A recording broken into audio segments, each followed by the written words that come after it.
Danas udruženje Zagrljaj slavi svoju krsnu slavu Sveti Kozma i Damjan. Sa nama je Vesna Aranđelović, možemo reći slobodno aktivistkinja, članica i neko ko je svakako učestvovao i u današnjim pripremama za obeležavanje slave.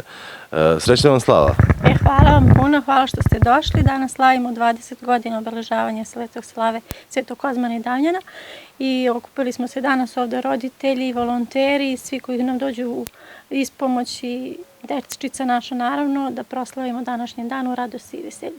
Vidimo ovde da su prisutni i gosti koji su tu tradicionalno pomažu rad udruženja, što kroz donacije, što kroz neke druge akcije kao što su dodala novogodišnjih paketića. Takođe da spomenemo, tu je i jedan od onih koji vam pomaže finansijski da odete na neko putovanje i svakako jedan lep povod i divan povod da se okupimo. Jeste, da. Danas su svi ti koji nama pomažu, koji nam dodeljuju paketiće deci za Novu godinu, koji su tu i preko godine da nam pomognu kad treba košenje ili bilo šta, uvek se jave. Kad treba popravka bilo čega u udruženju, renoviranje kad je bilo isto, roditelji takođe i to je uvek tako. Dobrodošli su svi koji žele da dođu i koji žele da pomognu i tako idemo dalje. Tako naša deca su ove godine neki završili 8. razred, neki idu dalje sa srećom svima i nadam se vidimo se svake godine u radosti i veselju.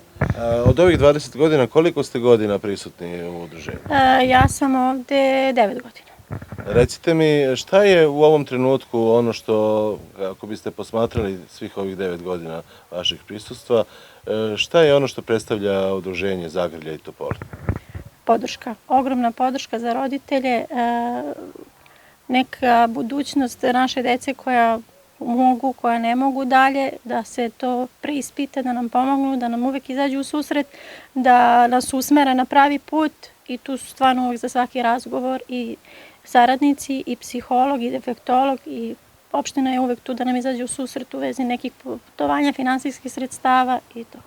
Kalendar, kada bi se posmatrao godišnji kalendar, pa evo i za ovu godinu, on je prepun upravo tih putovanja, radionica, humanitarnih prodaja, izložbi, svega onoga što je svakako jedan pravi aktivizam, volonterizam i vidim da ste putovali i u ovim bliskim prethodnim danima.